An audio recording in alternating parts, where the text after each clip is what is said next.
This episode is sponsored by Kinsta. Between juggling client meetings, managing your website, and keeping up with everyday tasks, who has the time to stress out about website security? Well, with Kinsta, the technical stuff is taken care of, so you can focus on what you do best. Kinsta provides managed hosting for WordPress, offering lightning-fast load times, top-tier security, and unmatched human-only customer support. Whether you're a business owner, web developer, or running a digital agency, Kinsta makes managing your website easy and efficient. Kinsta provides enterprise-grade security, being one of the few hosting providers for WordPress with SOC 2 and other certifications, guaranteeing the highest level of security for your website. Thanks to their unlimited free expert-led migrations, Kinsta ensures a smooth transition for you from other hosting providers. Customers have reported 200% faster load times post-migration to their platform. What I find cool about Kinsta is their fast and reliable customer service and premium features that are included at no extra cost. Ready to experience Kinsta's hosting for yourself? Get your first month free when you sign up at kinsta.com today. That's KINSTA.com. Oh dear.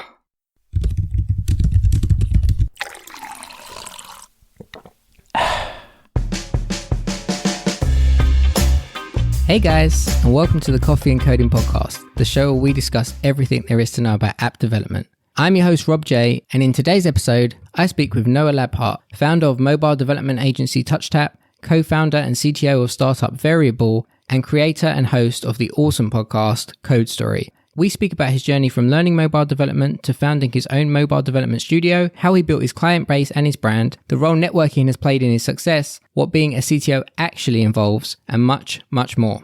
Now on to the show. So before we get into today's conversation, I just wanted to say a huge thank you to all of you listening who have subscribed and left the show a 5-star review. It's been super helpful in helping new listeners find the show, so thank you very much for that. And if you haven't left a review for the show, please do so. It really helps. I also wanted to make a quick plug for Code Story, which is hosted by Noah, who you're about to hear the conversation with now. If you're a fan of the podcast How I Built This, or are interested in how startups came to be with a focus on the technical aspects of how that happened, then this is a show that you definitely want to check out. It's super interesting. If you like binging podcasts, there's 3 seasons. Season 3 is going on right now, so plenty of content. Give it a listen. I think you guys will definitely like it. Now on to my conversation with Noah. It's one of those strange things. So I started this podcast because I didn't find a podcast that was what I was looking for. So I was like, I'll just do my own because, this is what developers do. If you can't find something, you just create it. And then as soon as I released the first episode, I find out, there's 10 different podcasts that already were doing what I wanted. And then you messaged me, and then I've spent the last 2 weeks just listening to Code Story and every interview that you've done. So I feel like we know each other already. Well, first off, thanks for listening. I certainly appreciate that. So, like I said, I've been listening to some of your interviews, and I know the first question that you ask people is, tell me about your life outside of tech. So tell me about your life outside of tech. Yeah. It's interesting. It's one of my most favorite questions because I feel like, we're seen as tech people as very only left-brained, only coders, and there's just so much more to tech people. It's like a carpenter uses a hammer, right? Well, we use Visual Studio and Xcode and things like that. Me outside of tech. So I've been married to my beautiful wife, Erin, for 11 years. We have 3 kids, 9, 6, and 4. So we have a full house and we are done. No more kids. So that takes up, majority of my time. I am a podcast host, Code Story, and I've produced that for a year now, 50 plus episodes. I am a CTO at a company called Variable. I used to be a CEO and founder at a mobile development agency. I guess this is a little more tech though. We always fall back into the tech too, right? It's a hard question, right? Especially if you're really passionate about tech, because then it blurs the line a lot. Yeah, that's right. But it's interesting. You can see the influences of people if they really get outside of tech. I'm also an outdoorsman. So for being a tech professional and a digitally focused dude, in the day to day, I very much enjoy the analog more than tech. So I like to get outside and I like to hunt. I'm an avid sportsman. I like to shoot guns. I also like to fly fish, to be in the mountains. And so that's really fun to me. Faith is a really big, important part of my life. So I'm a Christian, and it's central to my family and my life. So that's another big part of me is community, loving on people. I usually have a couple of pots of coffee a day. I don't know if that's not really that abnormal for a tech guy though. No, but it's very fitting with the theme of the podcast. And I feel like it's kind of a rite of passage for a developer. Even the people that don't do it anymore, at some point they were at 3 a.m. in the morning drinking a pot of coffee. So absolutely. Totally true. All right. So like I said, I've listened to a bunch of stuff, and a lot of it is, or that I've heard so far, I'm sure there's others, is the podcast journey story. And I'm kind of interested in everything that came before Code Story, before we get to Code Story, because we're definitely going to get to it, because I know my listeners will be super interested in actually listening to the show. But before we get to any of that, you started a mobile development agency called TouchTap. But before even that, I think you're a web developer. And then for me, it's a little bit blurry between you being a web developer and TouchTap. So can you give us a bit of background on kind of what you did software development wise leading up to starting TouchTap? Absolutely. Yeah. So I graduated from college in 2005 and went to work at a software consulting company. We were doing .NET, ASP.NET development. So I went and worked for Pier 1 Imports for a year as a consultant doing .NET development, and still doing development on the side, outside of that, even for my uncle's company. So I did that for about a year. And then I started a band. Yeah, so I also play music. I guess I should have put that outside of tech too. So what was the band called? The band was called Withheld. We're actually we're still on Spotify. Oh, nice. What kind of music is it? It's like an Evanescence. So it's a female-led heavy rock band. Okay, I'm into that. Yeah, check it out. You may enjoy it. And so I started a band, and all of my bandmates were kind of south of where I was living. So I wanted to move closer, and found this opportunity to work at Alcon Laboratories, so they make eye care products. And so I went to work for them, still did software development on the side, worked at Alcon Labs for 8 years, and basically learned a lot of project management, a lot of buy versus build, people management, budget management, business justification. I was very well taken care of. Worked with great people, learned a lot. Was put through school, got my MBA, was able to get my PMP while I was there, and they supported all of that. So I got a ton of really good foundational business stuff that helped my entrepreneurial journey. Towards around like the year 7, which is when I was supporting manufacturing, I started to feel like I wasn't really seeing the difference I was making. It's big box corporate world. Again, nothing bad to say about any of the people I worked with. They were awesome and they took really good care of me. I learned a lot, but I just wasn't really seeing the fruits of my labor. It's like no matter how hard I worked, there were 2 things sort of at play. One, it was a big corporation, and so it takes a lot to move the needle, period. And then 2, Alcon, our product was eye care products, right? So I worked in IT and in software, and was really more of a necessary evil kind of thing. It's more like an expense to be managed. And I didn't want to work as hard as I could, be rewarded, but not see the fruits of my labor. So I started to get the entrepreneurial itch. A little background too. I have a ton of family who are entrepreneurs that have their own business. My dad, my sister, my brother's done a stint and as an entrepreneur, lots of my uncles, etc. Okay. So a big influence there. Yeah, big influence, definitely in my blood. So I just, started talking to my wife about it and started taking on some side projects and started a little company doing some side projects, doing mobile development. And I loved it. Loved the mobile space and loved the kind of startup space too. So I was like, I kind of want to do this full time and give it a shot. What do you think? And so we made some calculated risks. My wife and I saved up some money so that we had a little bit of a cushion and then made the jump. April 2015, we made the jump. I left Alcon and started TouchTap then. So a few questions on that. So you said you were doing software development on the side while you were working at Alcon. So is that hobby stuff? Was that like paid work for clients? Like how did that work? Good question. So it's both. It started out as hobby stuff. So I was a musician, right? I had some leftover music gear. In fact, all the music gear from my old music days, I ended up selling. Half of it I sold to buy my wife's engagement ring. And then half of it I sold to buy my first MacBook. So it's pretty iconic selling of all that music stuff. Yeah. And so bought the MacBook and had a buddy of mine, and we were doing some kind of projects together. We made a sports fan app. We made an app for sending people social toast, like a picture of a glass and then some toast. So the sports fan app, we actually did get some traction. We got the attention of some people, got some good downloads. We built it in a framework to where we could flip it for a bunch of different teams. So that was more hobby stuff. It was more, our own ideas. After that, started to take on projects for some agencies around here, and then a client in New Hampshire. Actually, it was the first sort of fully remote client that we took on, trying to build a startup platform for. So it was a little bit of both. Started out just as hobby stuff, though. Okay, so just to dig into that a little bit more, because I know people listening, including myself, would be interested in this, because you hear a lot about developers, or I've worked with a bunch of developers who've got apps, and they've got 5 downloads and it's been up for 5 years. So how did you get a little bit of, so you said you got a bit of traction with the Sports Fan app. How did you do that? And then how did you make that transition? Because it's still a side hustle, going from being a hobby to being employed by an agency, even on the side. So how did that, how did you get noticed by them, and how did you get a bit of traction for the Sports Fan app, or was that just a bit of luck? Sure. So on the traction side, it was half and half. It was half luck and half some really good relationship utilization, I would say, as far as my partner on the app. So my best friend in the world, his name's Chris Graby. He was my partner, and our company was called G Lab. This was pre-Touch Tap.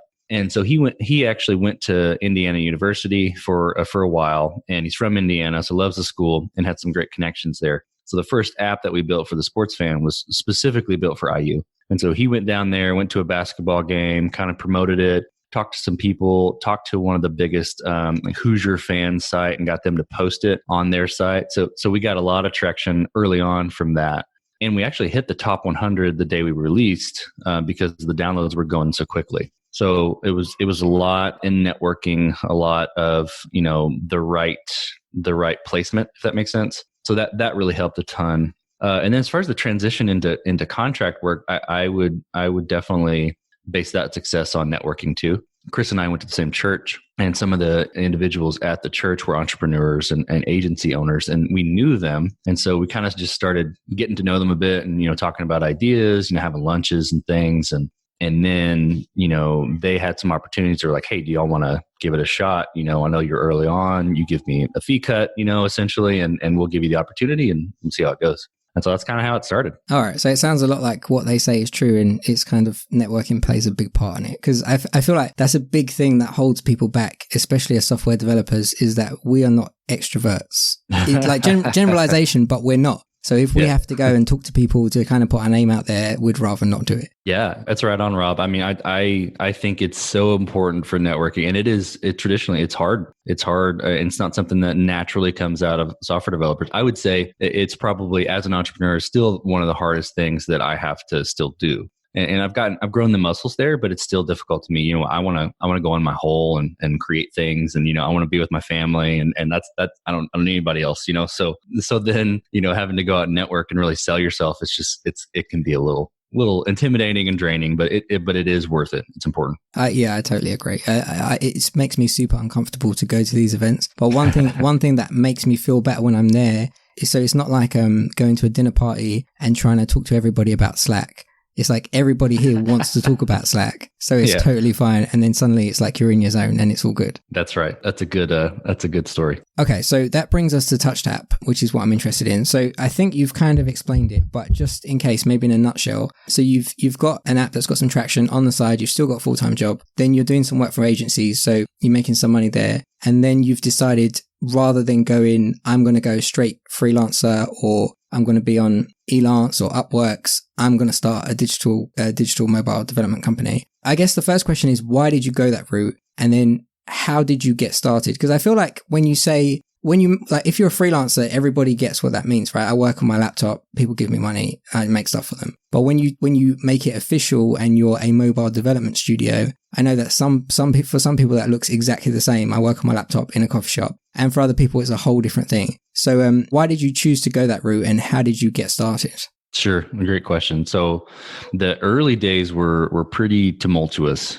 So that first project that I mentioned, we got on the side, and it was kind of our landing project. Like, okay, we've got a project, we're going to jump and run. And it went south quick. It was one of the pivotal learning moments in my entrepreneurial career. So and excuse my kids, they're no worries, super loud where I'm at home. It's all right. You'll probably hear my dog barking head off in a minute as well, so it's all good. Perfect. Not that I'm saying dogs are like children at all. Yeah.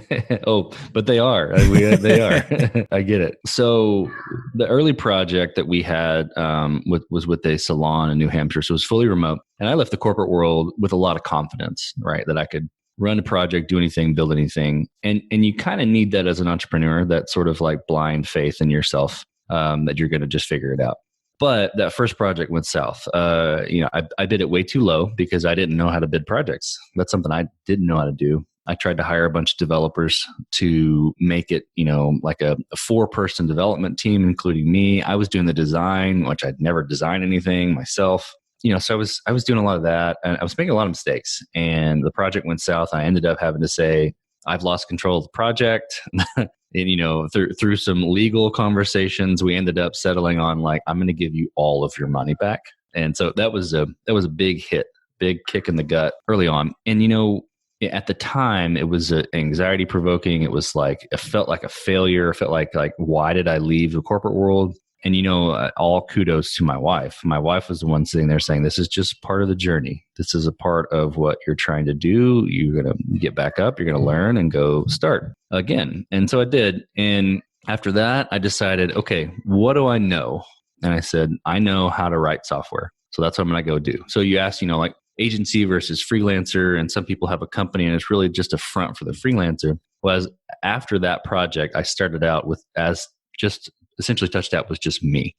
And so I took on a couple of mobile projects, did a bunch of networking still, a bunch of agencies, and kind of got connected with people and took on a couple of projects. And at that point, we were making enough money to basically eat, which was great, right? We were eating, eating, paying the rent and stuff. So, okay, great. So we're doing this now. Okay, cool. So continued to reach out and network while I was still coding and taking on more work. And before I knew it, a few months later, I was overloaded. I had too much work for me to do myself.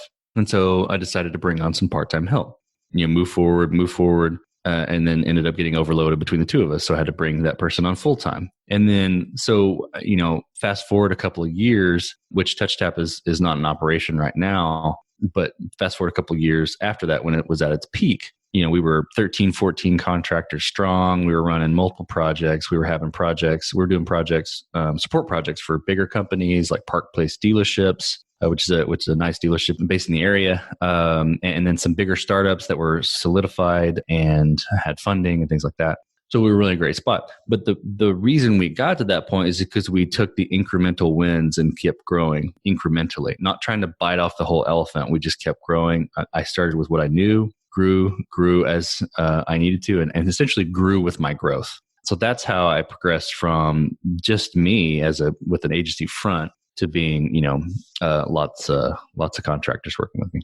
So I heard on, I think it was the Podcast Junkie interview that you did, kind of in passing, you mentioned that when you were operating TouchTap, you hired developers, and I think you mentioned that you gave them code tests as part of the hiring process. Yeah, that's right. So am I right in saying that the team that you hired was fully remote? So there wasn't like an office building, everybody was working from somewhere else? That's right. Yeah, we were all fully remote across the US and Canada, a couple of people in the UK. And then I had one guy that was in New Zealand, I believe. So going back to the code testing. So basically, what was the code test that you gave them firstly? And kind of how did that work? Because I've had one good experience with a code test and lots of very bad experience with code tests where you can give me the test and I 100% can tell you right now I can't do it. But you can tell me what you actually want me to do after the test and I can 100% do it with my eyes closed.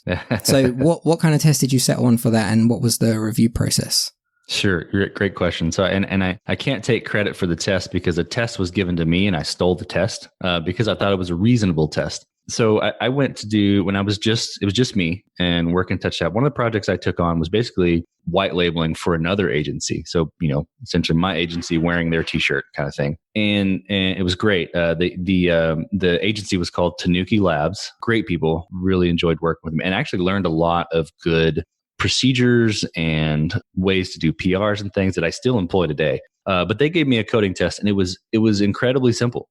It wasn't connected to an API. It wasn't connecting to an API or anything. It wasn't this big sort of project, and it was take home. So it wasn't like, here you have 1 hour to build this app that can, you got to pull in all the pods and you got to hook up Alamo Fire and, you got to pull this API endpoint and then translate JSON. Nobody can do that in an hour. There's no point. And there's not a reason to have to do that on the fly too. There's so much documentation, but if someone will take the time to do a take-home project and show that they can code and get it done somehow, then I would say they're more like, let's say 75%. They're 75% assured that they can do the job. And so I did that test and then basically started using that test for my developers as well. And it was a simple like multi-view controller, multi-view kind of going back and forth. There was a counter. You had to, retain some state, save some data when you went back and forth. So it just gave the developer, the person being interviewed, the opportunity to show, hey, I know how the lifecycle works. I know how to wire this all together. And then that was enough. And so that helped a lot. We did the same sort of test for Android developers and iOS developers. Back then it was just Java. And then I think it was still in the transition to Swift, but I think we did it in Swift.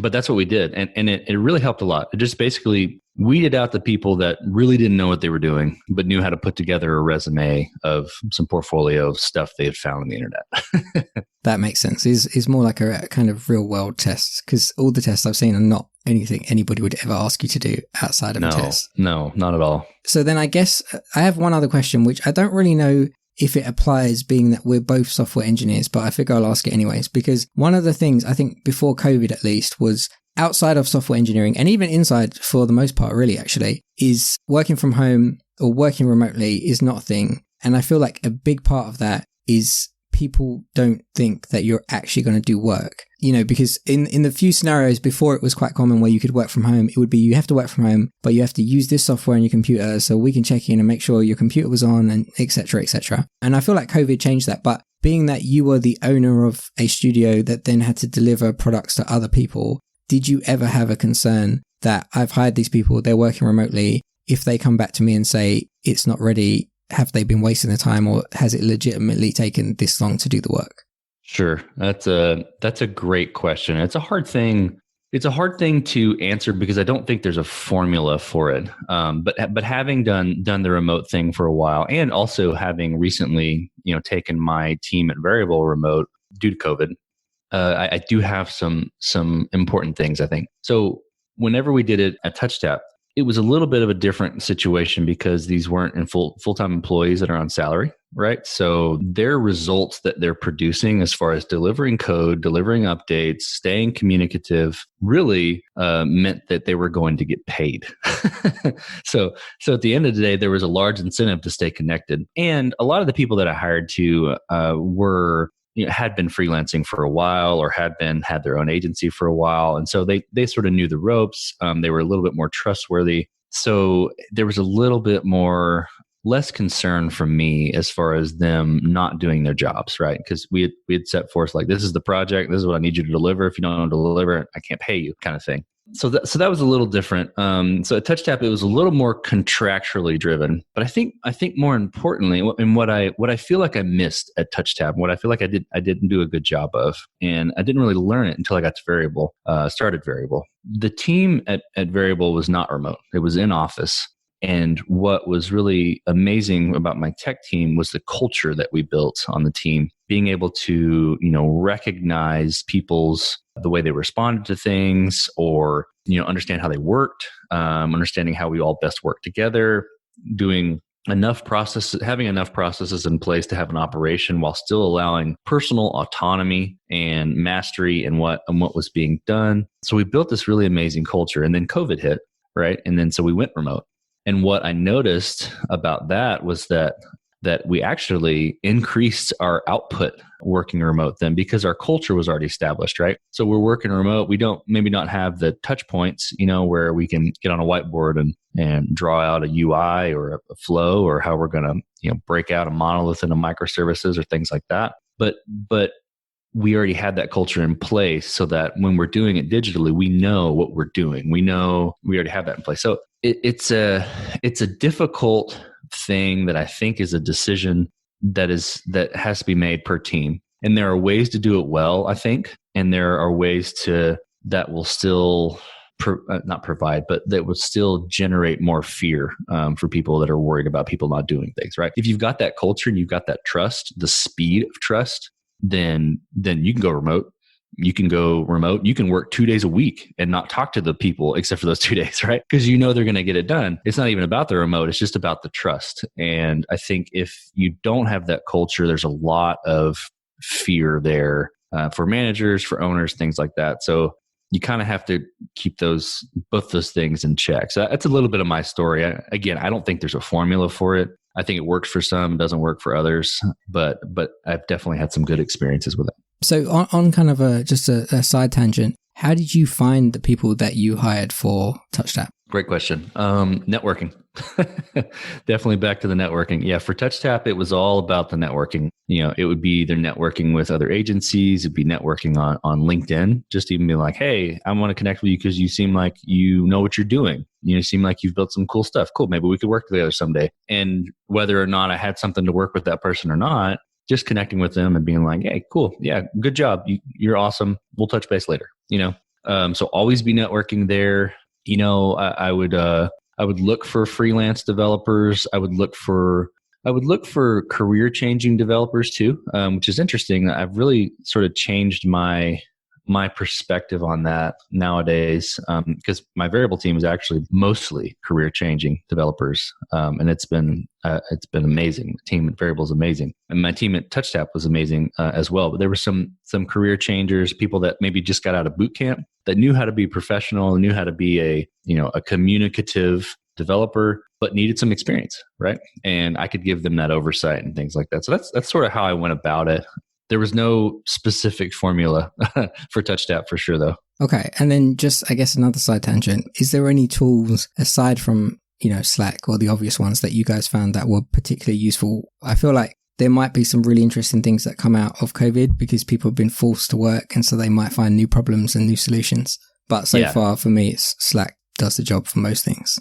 No doubt. I think the one thing we haven't figured out, or didn't figure out, and still are figuring out at Variable, is sort of screen sharing while video sharing. There's some tools out there, but I would like for that to be in Slack.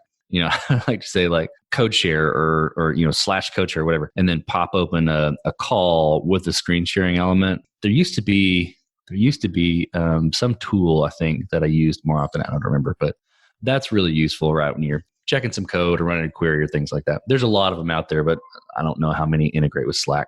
You mentioned it, so we can jump straight into Variable. Just a quick rundown for the audience. What is Variable?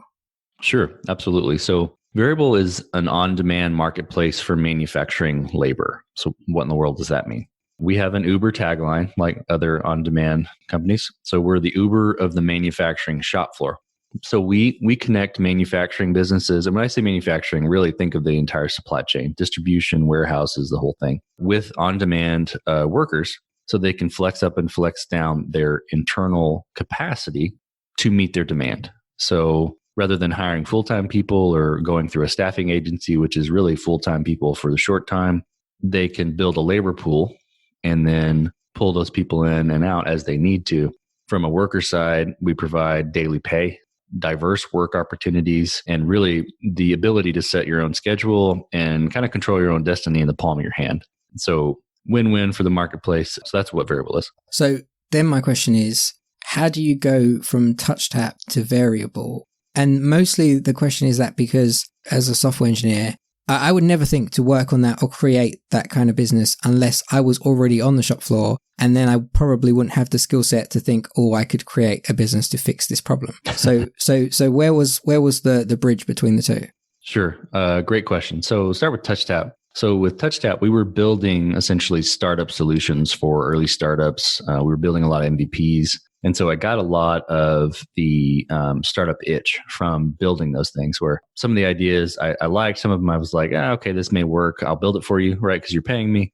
I didn't really see anything where I was like, man, I would really love to just invest in this, but I wanted to. I wanted to do, build my own startup. And at that time, Ryland Barnes is actually one of my longtime friends, college roommate for 4 years. We were in each other's weddings. A really good friend of mine. He's also a successful tech entrepreneur here in Dallas, the DFW area in Texas.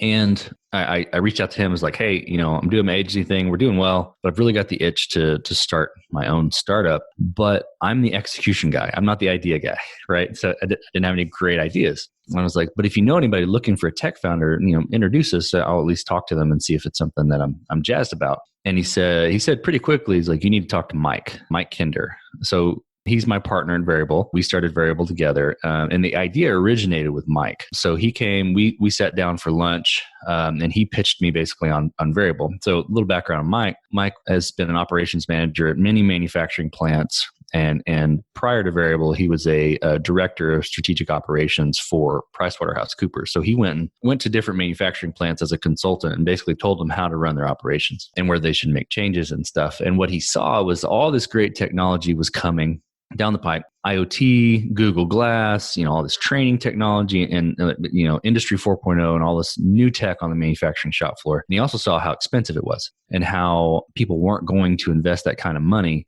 in it without knowing that they were going to be able to, get the return. And they were never going to have the flexibility to make that investment until they solved their labor problem. And he saw that and he thought, well, this is an on-demand labor market right here. Like, this is how we solve this problem. So he pitched that to me at lunch that day. A little bit of background on me. So I mentioned I worked in manufacturing while I was at Alcon for 3-4 years. I was an IT manager there. And so I lived the manufacturing life. Like, I understood, supported 2 plants, supported the engineering group. So we were heavily embedded into the shop floor, the networking, all the stuff that was going on, and also into the budget process. And I just saw how rigid the whole operation was and how always it was like every day was like survival, right? We got to get these orders out. And if we hit any sort of roadblock, there's going to be delays and lead times are going to go up. We're going to have to bring in staffing and all kinds of stuff. And it's a tough environment. And, having built startup solutions for people for the past couple of years, I was like, I can shoot holes in startup ideas all day long. I was like, yeah, I'll build that for you, but this is why it's not going to work. And I could not shoot holes in this idea. I could not find a way. I didn't think it was going to be easy, but I could not find something wrong with the idea. And so talked to my wife about it, and we decided to give it a shot and started in on Variable. All right, cool. So then I guess the next question is, from a tech point of view, somebody's come to you, they've pitched you this idea, you think it's great, you're all in, and you're CTO. So there's nothing, and then you have to build this thing, and you have to hire the right people, and you have to know, so I've worked in startups before as well, but I've always gone in at the point where there's already something, and then you build on that. And sometimes the foundation is terrible and it doesn't scale, and sometimes it's good. But I've never been at the start phase where it's like, right, how do you decide? Are you going to use AWS? Are you going to use this? How do you decide we're going to write this thing in Python or we're going to write this thing in Rails? How does that happen? And what was that like for you as CTO? Great question. So at TouchTap, what we got really good at was building MVPs, deciding and helping our clients work through what is the most important thing to build now, and what can you wait for, and where can you take on technical debt, right? And we didn't say it like that, but like, where can we use perhaps a pre-built solution, or where can we stand up things that are already made, right? And so having that experience, I stepped into Variable knowing how to do that, being very well versed in thinking about, okay, this is what is the minimum viable product I need to build to make this marketplace happen. And we decided on, a backend, a portal for the businesses, and then a mobile app for the operators. I was very passionate about native mobile, and getting that in the hands of the workers. And I thought, okay, we can build a website for the business users because they're going to be pretty much at a computer most of the time. And then the back end, we used what used to be a mobile backend as a service. We actually used open source Parse to start out with our backend, and we customized it through custom cloud code and built it, and parsed it on Mongo.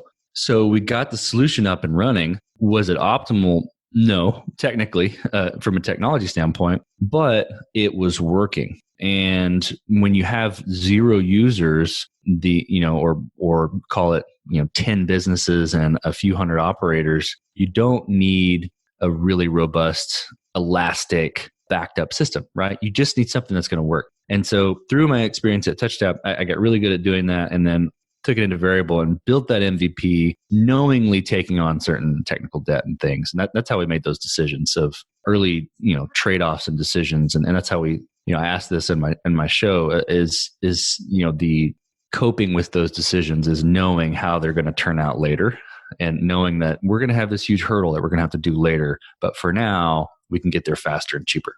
I suppose that is what makes the big difference, because that totally makes sense to me. And from companies that I've worked at, they've got tech debt from the start, but it often feels like they didn't realize it was going to be there until 6 months down the line. And now it's this huge problem. And then it ends up like this, playing this game of Jenga where, I want to replace this, but if I pull this thing out, what's going to break? So that sounds like a good approach to it. If you know it going into it, it's very freeing because you're like, I'm choosing this, and I know that later I'm going to have to do some work, but I'm choosing it for now, and there's good reason to choose it. And it doesn't work for everybody. Sometimes they got to build everything out of the gate, and that's okay. It just takes longer and it costs more money. But if you can get away with that, you can get a solution out there, prove your concept faster, and go from there. Yeah, I agree. And I was going to say, I think you're wearing a Darknet Diaries t-shirt. Am I right? I am. Yep. Because I was going to say a great t-shirt would be Tech Debt by Choice. So if anybody wants to print that, I'm sure someone wants to buy it. Yeah, that's right. Wait, Tech Debt by what? Tech by Debt Choice. By Choice. That's a good idea. It's either a t-shirt or a hashtag, surely. Yeah, absolutely. I'll throw that in the Code Story store on TeePublic. I'll see if I can make something. There we go. Awesome. So I have another question about being CTO, which is, what would a developer, front end, back end, doesn't matter, not know about being a CTO? I don't know if that's the right way to frame it, but I guess what I'm trying to say is, as developers, so often in companies that I've worked with, especially startups, they promote from within. So really, whoever was there first is going to be CTO when it gets big enough that they need a CTO. And often it seems that, yesterday this guy was your buddy and he was your friend, and then tomorrow it seems more like he's your manager, and you feel like, but you knew the problems that were here yesterday. So why, now that you're in this different role, does it seem like you don't know that those problems are here? And I assume that's because there's a lot about being CTO that we as developers just assume all being CTO means is that you now get to make decisions about tech. And I'm sure that's very far from the truth. So as someone who's just a developer, what would you say is something that we wouldn't know, or what's involved in being CTO that we wouldn't know? Yeah, sure. That's a great question, because there's kind of two things there. You mentioned one, being promoted from within, right? So you are a developer or a lead, right? And you are peers with the individual on the team rather than, a manager, right? And that's a little different because then your relationship changes, right? And you have to be upfront about, either, hey, I'm putting my manager hat on now, and this is how we need to operate. Or, hey, this relationship is going to change now because I'm your manager. That's a really difficult situation. And I've been in that position. I was in that position at Alcon, and it's challenging. I think that one interesting thing that really helped, though, and perhaps this is me, or I don't know if this is a strategy or not, but just being blunt with people and open and transparent with people, even if your peers are not. Like, if you want a culture and a team of success and of working hard and driving towards a result, you have to carry that, even if you're just being a developer, or if you're a lead or a CTO or anything. Everybody has to carry that. So I think that makes that transition easier. But to answer your question, so that's that path. But to answer your question, kind of what do I know now that I didn't know when I was just a developer? I say just a developer, like just a developer. Being a developer is the coolest job in the world. Yeah, when I said it sounded weird as well, but I couldn't think of a better term. So no, it's great. It makes sense. But I think developers are awesome. They're creative. They're technical geniuses. They're right-brained and left-brained. I love working with developers. Used to be one. Still am one. Yeah. You can never stop being a developer. Once you've written one line of code, it counts. So. That's right. You still have the edge. But so what do I know? I spend a lot more time on building roadmaps, setting strategic direction, and focusing on team culture than I do writing code, or I do checking PRs, or whiteboarding, or things like that. I spend more time making sure that our team is functioning at a high caliber, and we know where we're going and when we're going there. So that's something that I sort of knew as a manager, but not necessarily as a developer from my time at Alcon.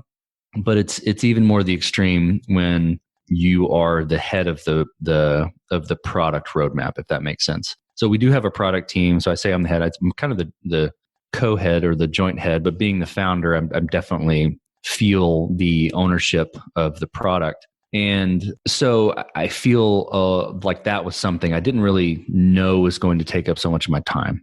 It's awesome. I really enjoy it, especially the team culture part. I really enjoy that but it's different. It's not writing code. It's not creating. It is creating in a different way. There's another part too that I'd say that I'll note is that, the term CTO is different in lots of different companies, right? So in our company, and at Variable, CTO for me is I don't do a lot of coding. I don't do much coding actually at Variable. And that's strategic and that's difficult, but it's also strategic because from a team culture standpoint, I want my team to have autonomy. I want my team to have mastery. I want them to take ownership of their baby, which is our platform. And the results are through the roof better than if I was in there coding with them or telling them how to do it. One, they're better coders than I am, which is why I hired them. and two, I just don't have all the answers and I don't want to have all the answers.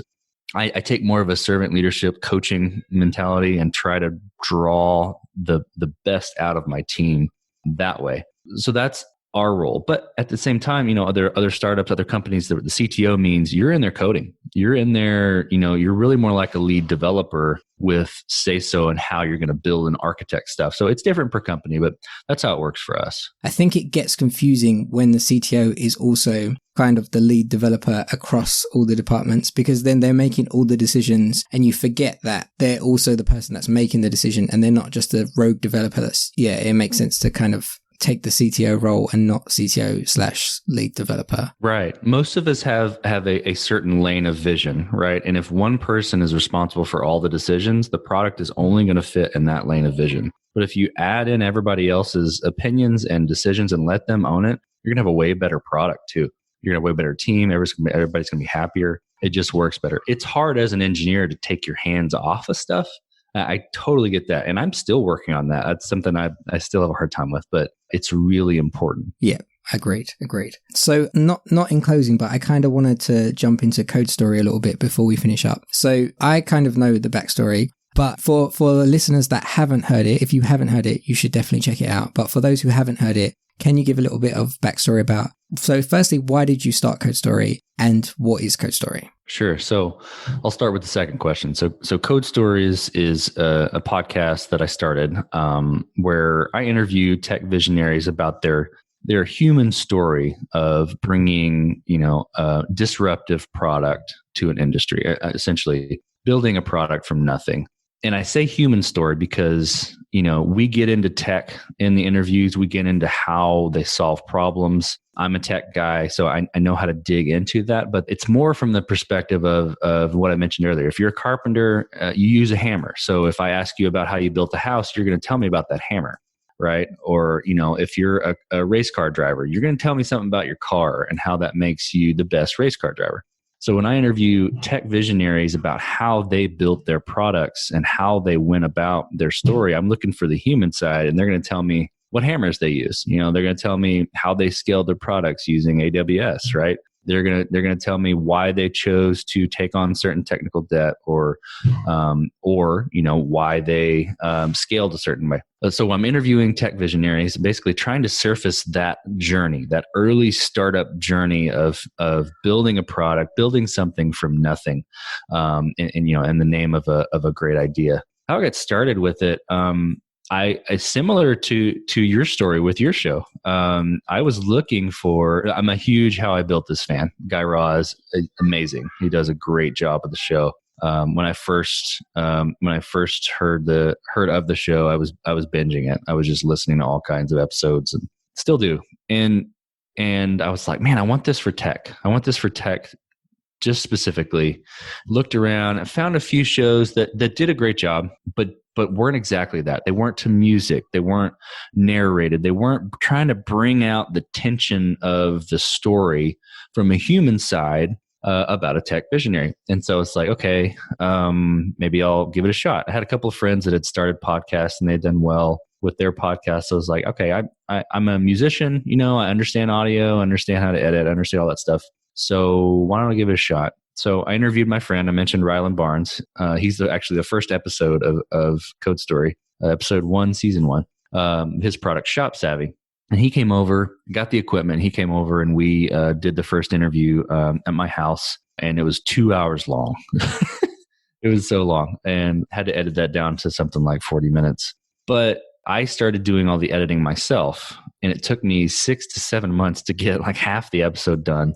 And I was in the way. I was in my own way. And so I ended up hiring an editor for that first season. I hired a different editor for the second season. And now I'm actually back to editing myself for season 3.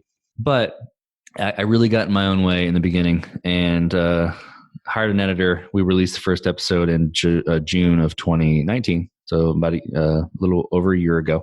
And then we were off to the races. So now we're about 53 episodes in. Awesome. Yeah, I mean, I'm going to try and stay away from a lot of the questions that have already been answered, because I feel like if people want to know more about Code Story, you guys should go and listen to Code Story. It's an awesome podcast. But I have a couple of questions. So at the start, I asked, what do you do outside of tech? And do you feel like the podcast is something outside of tech and outside of, I guess, work is probably more appropriate? And do you see it as a hobby, or do you see it as kind of something else? Good question.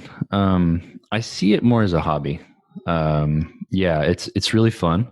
I like the audio editing. I like the creative process in it. The first 2 seasons, I kind of tried to run it like a business and tried to grow it and tried to make money off of it. And it was exhausting. So, this season I'm kind of taking a little different approach and doing the editing myself and just kind of getting back to my roots and just going back to that hobby state. And it's been really refreshing. It's been great. Not that either of my editors did a bad job. In fact, they did an amazing job. And I'm emulating a lot of the work that they did. It's really just about getting back to the not trying to, scratch for sponsorships and stuff just to make ends meet.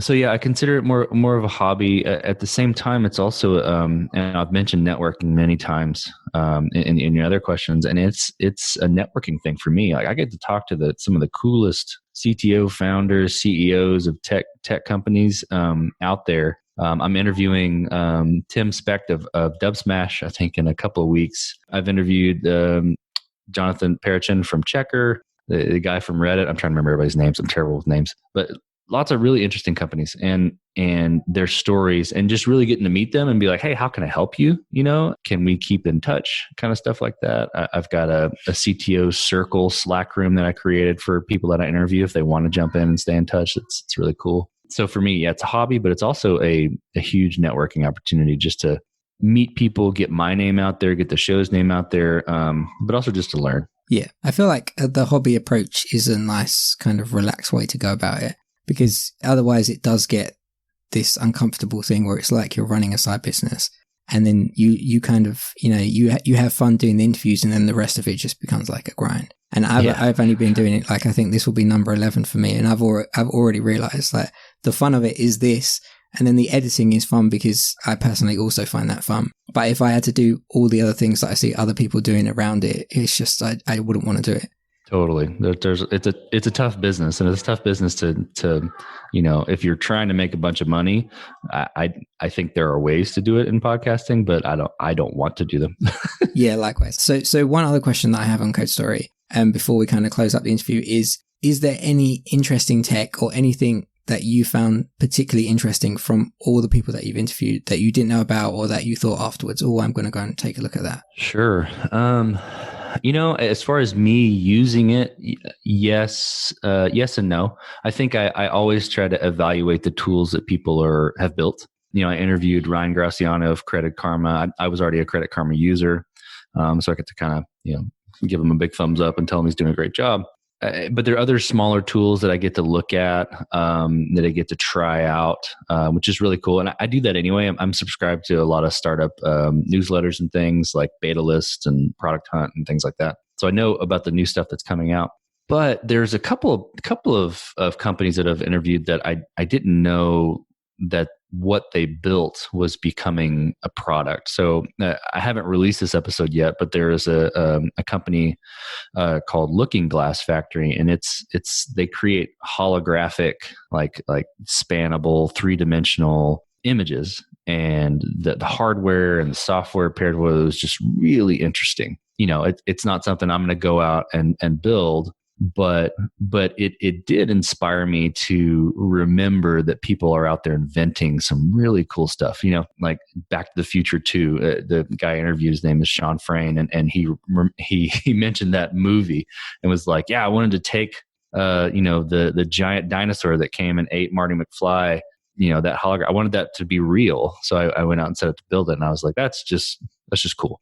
Another example, there's a guy, his name's Andrew Smith of Outrider. He built an automated distribution yard. So yards, you've probably seen them, or people have heard them, that just have chassis of trucks, 18-wheeler trucks, right, just around. And most of those are managed manually by people going around the yard and driving and moving the trucks around. Well, he built an automated yard management system where there is an automated truck that's electric. There's no emissions.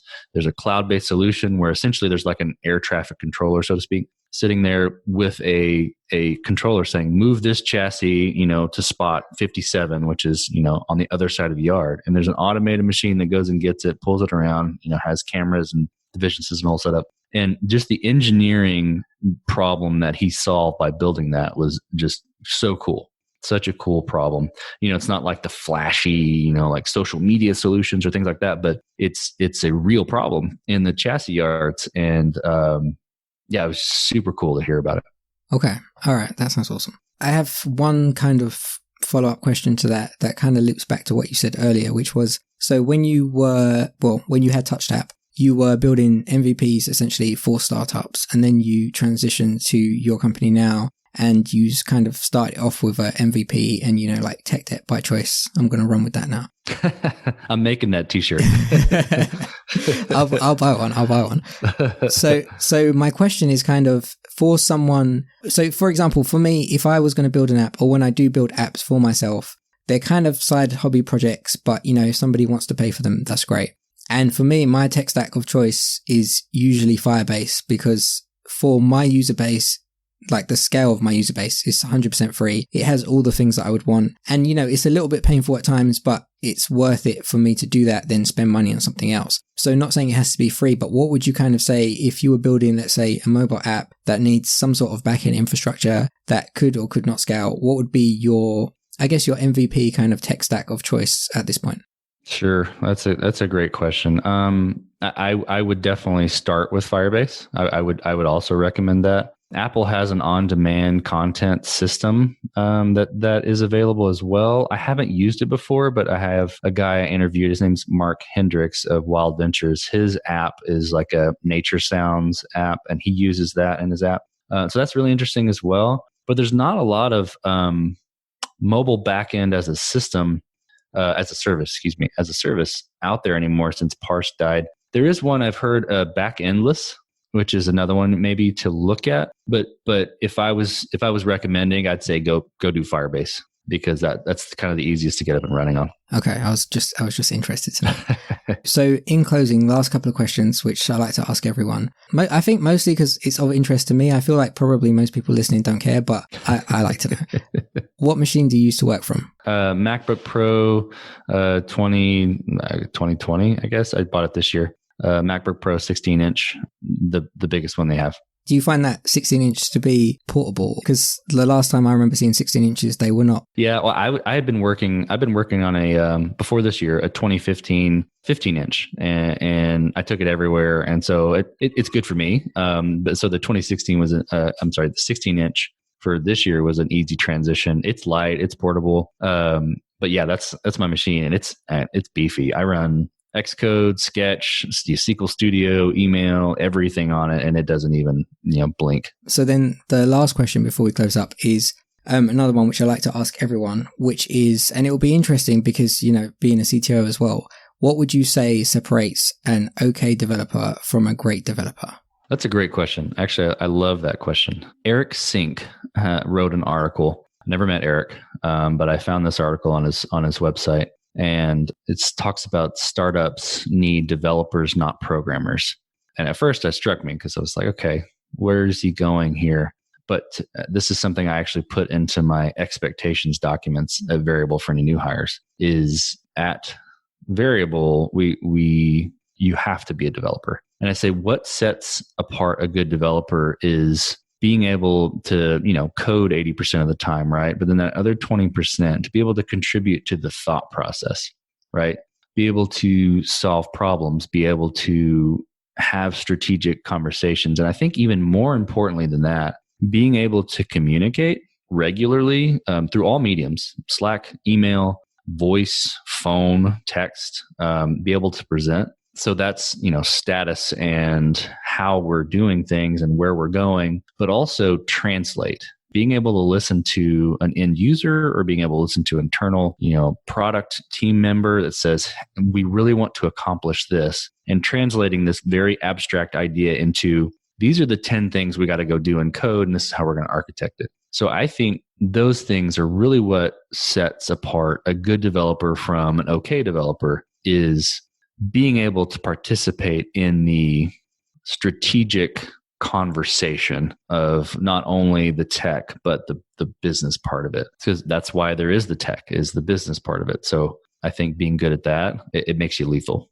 Yeah, I 100% agree with that. I think every answer I've had to this question, and probably you've summed it up the best, but it's always what separates them is something to do that's outside of tech. Mm-hmm. It's never to do with the tech. The tech is the easy part. So Yep. Okay, cool. So in closing, where would you like people to find you? Where can they find Code Story? All of that good stuff. Sure.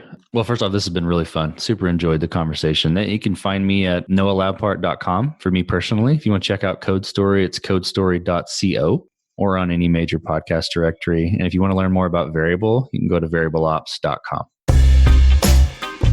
Big thanks to today's guest, Noah Labhart. You can connect with Noah on LinkedIn. You can check out Code Story at codestory.co. It's a really slick and well-produced podcast, and I highly recommend it. And finally, you can find out more about Variable at variableops.com. As always, you can find everything we talked about in this episode in the show notes.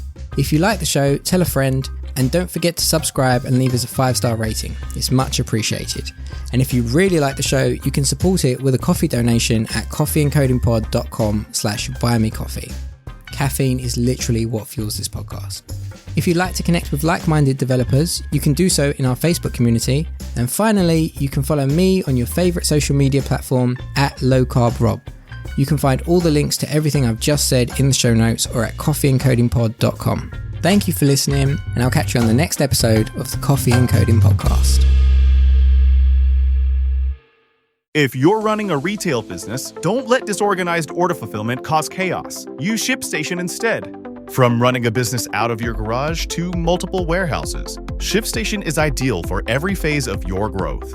Save time with one login for all your stores and by automating tasks. Plus, you'll get the best shipping rates from global carriers. Calm the chaos with the shipping software that delivers. Start a free trial at shipstation.com/audio. That's shipstation.com/audio.